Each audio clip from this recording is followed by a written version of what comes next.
Hello दोस्तों।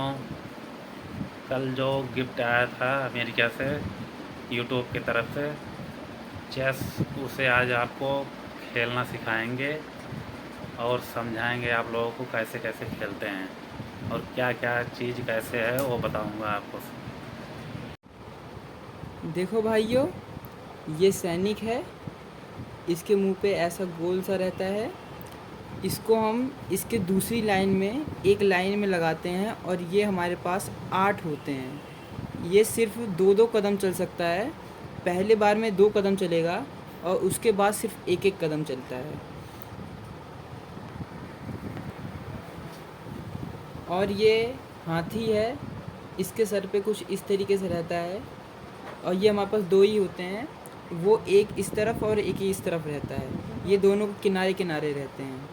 और हमारे पास 2 घोड़े होते हैं। वो इसके बाजू में रहते हैं, इसके और ये इधर।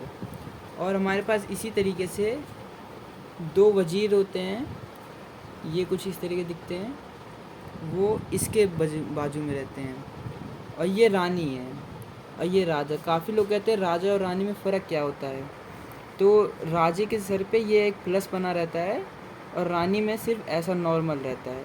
तो ये रानी इधर रहती है और राजा इधर रहता है। जैसे कि मैंने आपको ये बताया ही था, ये सैनिक है। ये स्टार्टिंग में 2 कदम चल सकता है, एक यहाँ और एक यहाँ। इन दोनों में से आप कहीं पे भी रख सकते हो। लेकिन इसके बाद ये सिर्फ एक एक कदम चल सकता है। अगर आप इसको 2 कदम चलाओगे तो ये फाउल होता है, ये काउंट नहीं किया जाता है। और सैनिक को सिर्फ काटने के लिए आपको इस तरीके से रखनी, अगर गोटियों कॉम्बिनेशन इस तरीके से बैठता है तभी आप इस गोटी को काट सकते हो। लेकिन बाकी सारी गोटियों में ऐसा रहता है कि अगर ये इस तरफ इस जगह पे चल रहा है तभी वो गोटी काट सकता है। लेकिन इसमें ऐसा सिस्टम नहीं होता। ये बाजू में काटता है। ये जैसे कि ये यहाँ काट सकता है और ये वाली गोटी अगर यहाँ होती तो ये यहाँ पे भी काट सकता है। अब घोड़े की बारी है। घोड़ा सबसे ज़्यादा फेमस घोड़ा ही है। सब लोग कहते हैं वो 1.5 कदम चलता है और वाकई वो 1.5 कदम चलता है। जैसे कि अगर वो गोटी यहाँ पे है घोड़ा, लेट्स अज्यूम, तो 1 2 और इसके बाजू में चलता है। ये हर एक दिशा में ऐसे इसी तरीके से चल सकता है। जैसे कि 1 2 इस तरफ, 1 2 इस तरफ, 1 2 इस तरफ चल सकता था। पर यहाँ पे ऑलरेडी एक गोटी है तो वो हमारी गोटी है, इसलिए वो कट भी नहीं सकती। लेकिन अगर इसको कहीं इस जगह पे ये गोटी हो अगर, तो 1 2 और इस तरफ में आ रही है तो ये गोटी यहाँ से काट सकता है और ये गोटी आपके हवाले हो जाएगी। अब हमारी बारी है हाथी की।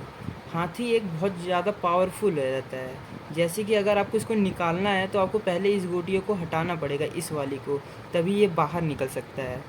आप इधर से भी निकाल सकते हो पर इनको निकालने के लिए भी इसकी आगे वाली गोटी को हटना ज़रूरी है, नहीं तो ये बाहर ही नहीं निकलेगा। क्योंकि ये सिर्फ इस तरीके से और सीधा सीधा चलता है। मतलब कि ये 1 2 3 4 5 6 7 ये सारे एरिया ये कवर कर सकता है। अगर इसके बीच में कोई सी भी गोटी आती है तो वो इसको काट सकता है एक एक करके। लेकिन ऐसा नियम होता नहीं है कि आप एक के बाद लगातार गोटियाँ काट सको। अगर आपने एक गोटी काट दी है तो सामने वाली की चाल आ जाती है। और ये इसीलिए इसका इतनी पावर थोड़ी कम हो जाती है, नहीं तो ये बहुत ही ज़्यादा पावरफुल रहता है। ये इसी तरीके से इधर भी चल सकता है और सीधा भी चल सकता है। इसके बीच में चाहे कोई सा भी गोटी आए वो उसे काट सकता है। और ये बात और कि हमेशा हमेशा वाइट आगे चलेगा, कभी भी ब्लैक आगे फर्स्ट चाली नहीं चलता। क्योंकि एक रूल है जिसके कारण हमेशा वाइट आगे पहले चलेगा, नहीं तो एक फाउल माना जाता है। अब बारी है वजीर की। वजीर सिर्फ ऐसे ऐसे चलता है, मतलब वो एक क्रॉस बना के चलता है। अगर उसको इधर जाना है या उसको अगर उसकी चाली चलनी हो, अगर वो गोटी इस तरफ है तो वो यहाँ यहाँ यहाँ यहाँ यहाँ चल सकता है। अगर ये गोटियाँ ना हो तब भी वो वहाँ तक चल सकता है। लेकिन अगर इसको काटने का सिस्टम ऐसा रहता है, अगर ये गोटी इसके बीच में आ रही है तो ये इसको काट सकती है। और इसकी 2 गोटियाँ होती हैं जो कि ये और ये, एक ब्लैक पे चलती है और एक वाइट पे। अगर क्योंकि ये एक नियम है, क्योंकि आप इसको इस पे नहीं ला सकते हो, सॉरी, इसको इस पे नहीं ला सकते हो। अगर आप इस पे ले आओगे तो 2 ब्लैक हो जाएगा और आप हो सकता है आप गेम हार जाओ फाउल के हिसाब से। अब बारी है राजा और रानी की। राजा और रानी बहुत ही ज़्यादा पावरफुल होते हैं, पर राजा उतना पावरफुल नहीं रहता। राजा सबसे ज़्यादा कमज़ोर माना जाता है इस पूरे चेस के गेम में, लेकिन रानी एक बहुत ही ज़्यादा पावरफुल होती है। रानी का चाल समझने के लिए आपको समझना पड़ेगा कि रानी जो है 1 2 3 4 5 6 7 8 ये अपने चारों तरफ चलती है। और जिस तरीके से एक घोड़ा मतलब रॉक चल सकता है, जिस तरीके से एक वजीर चल सकता है, वो भी चल सकती है। जैसे कि ये सारे 4 एरिया कवर कर रहा है और इस तरीके से भी चल सकता है, और उसी के साथ साथ ये प्लस में भी बना के चल सकता है। और राजा सिर्फ एक गोले में चलता है, 1 2 3 4 5 6 7 8, इसके सिवा और कहीं नहीं चलता। अगर और हाँ, इसके बाद मैं आपको बताता हूँ इसका मेन रूल। जैसा कि मैं आपको पहले ही बता चुका हूँ, हमेशा वाइट आगे चलेगा और ब्लैक बाद में चलता है। तो वाइट की पहली चाली रहती है, तो वो मान लेते हैं कि उसने पहली गोटी ये चली, तो उसके बाद हम कोई सी भी गोटी उठा सकते हैं, जैसे कि ये। और मान लीजिए उसने ये चला, तो ये देखिए ये 1 2 और इसके बाजू में चल रहा है, तो घोड़ा उसको काट सकता है, तो हम इसको काट देंगे, जो कि हमारे लिए एक बेनिफिट रहता है। लेकिन रानी है यहाँ पे, रानी इसको काट सकती है, लेकिन हमने ध्यान नहीं दिया, तो हम इसको अभी नहीं भी काट सकते, इसको हम छोड़ भी सकते हैं। लेकिन हमने अगर इसको काट दिया एक बार, अगर आपने इसको काट दिया या चाली चल दी, तो वापस नहीं चल सकते हो, तो ये गोटी भी आपकी कट जाएगी। तो ये आपको दिमाग में रखना पड़ेगा कि सामने वाला और कहाँ कहाँ चल सकता है। अगर आपने उस हिसाब से नहीं चला, नहीं सोचा है, तो आपके लिए दिक्कत हो सकती है, आप मैच हार सकते हो।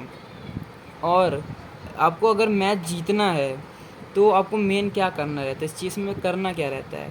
चेस में आपको राजा को चेकमेट करना रहता है। जैसे कि अगर मैं इसको घोड़े को अगर राजा काटने वाला हो, तो जो ओपोनेंट ने चला होगा वो एक बार चेक बोलेगा। चेक मतलब कि 1 2 इधर, मतलब कि वो घोड़ा उनका राजा जो है खतरे में है, उन्हें अपने राजा को हटाना पड़ेगा। तो वो राजा को अपने कहीं और ले जा सकता है। और एक और नियम रहता है, अगर मान लो मेरा घोड़ा यहाँ पे है, तो वो यहाँ चल सकता है, तो मतलब राजा उस जगह नहीं चल सकता कहाँ पे मेरा घोड़ा चल रहा है।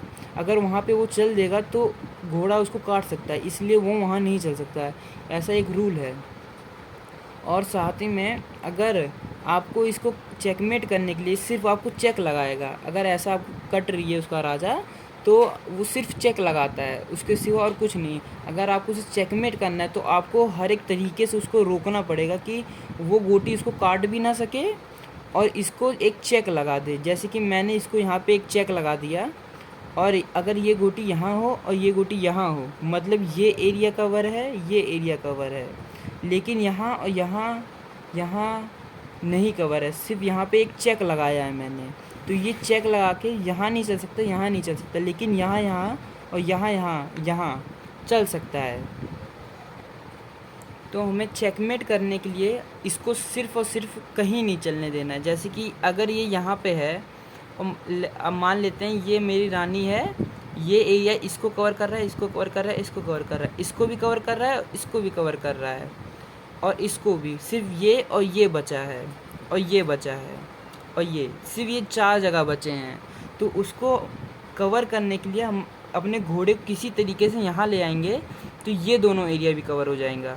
और अगर हम इस वाले को किसी तरीके से यहाँ ला पाए तो ये ख़त्म हो जाएगा, क्योंकि 1 2 3 ये ख़त्म है, ये एरिया कवर है, नहीं ये एरिया कवर नहीं है, तो हम इसको यहाँ रखेंगे। तो यहाँ चेक लगा है, 1 2 3 ये एरिया कवर है, ये और ये एरिया कवर है, और ये सारा इसके कारण कवर है, तो ये एक चेकमेट हो जाता है। और ये एक बोनस टिप है कि अगर सामने वाले अगर इस तरीके से चाली चल देता है, तो आप उसे सिर्फ 3 या 4 चाली में उसको चेकमेट कर सकते हो। जैसे कि अगर किसी अपोनेंट ने यहाँ से चालू किया है, तो आप सिंपली इसको हटा दीजिए। इसको आप हटाएंगे तो ये आपकी रानी बाहर निकल सकती है। तो आपको ये ध्यान रखना पड़ेगा कि आपको गोटियाँ बाहर निकालनी पड़ेगी, वो अपने आप बाहर नहीं आएगी। जैसे कि मैंने इसको हटाया, तो ये यहाँ चल सकता है। और अगर सामने वाले बंदे ने बाई चांस भी अगर यहाँ चल दिया, आपको दिख रहा है कि ये दोनों गोटियाँ इस तरीके से चल दी हैं उसने, तो आप अपने इसको आप यहाँ रख दीजिए, क्योंकि ये एक रानी है तो वो तिखे में भी चल सकती है, मतलब क्रॉस बना के चल सकता है। तो क्रॉस बना के चल रहा है, ये देखिए ये एरिया कवर है, ये भी एरिया कवर है और एक चेक लग रहा है, तो ये एक चेकमेट हो जाएगा और आप मैच जीत जाएंगे।